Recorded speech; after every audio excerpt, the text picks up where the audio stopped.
హైదరాబాద్ ఆదిబట్లలో ఉద్రిక్తత నెలకొంది. ఆదిబట్ల గ్రామం నుండి 100 ఫీట్ల రోడ్డు వద్దని గ్రామ మహిళలు ఆందోళన చేపట్టారు.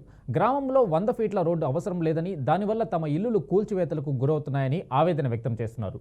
కొందరి స్వార్థం కోసం ఇలాంటి దుశ్చర్యలకు పాల్పడుతున్నారని ఆగ్రహం వ్యక్తం చేశారు.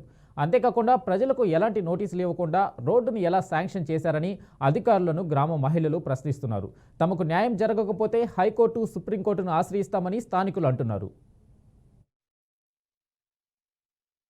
ఏదైతే 100 ఫీట్లు చేస్తామని చెప్పేసి ఈ రోజున మంత్రివర్యులు కోమటిరెడ్డి వెంకరెడ్డి గారు ఓపెన్ చేశారో దానికి ఇంతవరకు టెండర్ కూడా లేదు. ఇక్కడ ఉన్నటువంటి నివసిస్తున్నటువంటి ప్రజలకు ఇంటిమేషన్ కూడా లేదు, కనీసం మార్కింగ్ కూడా చేయలేదు. ఇక్కడ ఉన్నటువంటి ప్రజలు నివసిస్తున్నటువంటి ఇండ్ల ప్రజలు ఎవరైతే ఉన్నారో వాళ్ళకి చెప్పిన మానాన కూడా కూడదు.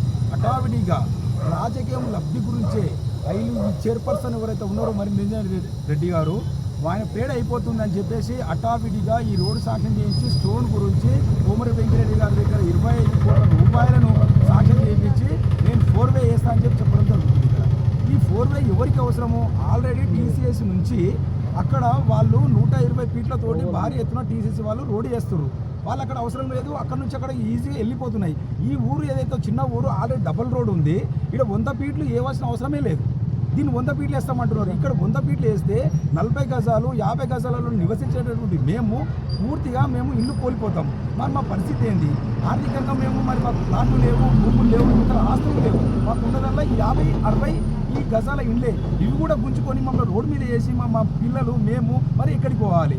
మరి కనీసమైనా మేము ఈ తీసేసుకుంటున్నాం మేము అని చెప్పేసి ఇంటిమేషన్ ఇవ్వకుండా, మన నష్టపరిహారం కూడా కట్టియకుండా, మరి ఇక్కడ ఉన్న ఐడెంటిఫై చేయకుండా, ఏది చేయకుండా ఇష్టాసారంగా ఈ రోడ్డును ఓపెనింగ్ చేయడం జరిగింది. మరి ఇప్పుడు మంత్రివర్యులు కూడా ఇక్కడికి వచ్చిన తర్వాత సబ్జెక్టు మరి తెలుసో లేదో నాకైతే తెలియదు పెద్దలకు, కానీ ఇక్కడికి ఒకవేళ రోడ్డు పెద్దగా చేస్తున్నాము, ఈ రోడ్డు పెద్దగా అయితే రియల్ ఎస్టేట్ వ్యాపారులు బాగుపడతారు, రియల్ ఎస్టేట్ పెరుగుతుంది అని మాత్రం చెప్తున్నారు. కానీ ప్రజలు నష్టపోతారు, ప్రజా కుటుంబాలు అన్నీ కూడా నష్టపోతాయి. మనకి ఆర్థికంగా ఆదుకోవాలన్న మాత్రం అయితే ఆయన దృష్టికి రాలేదు. మరి ఏ రకంగా మా పెద్దలు కూడా మాట్లాడుతున్నారో, మరి తెలిసి మాట్లాడుతున్నారో తెలియక మాట్లాడుతున్నారో మాకైతే అర్థం కావట్లేదు.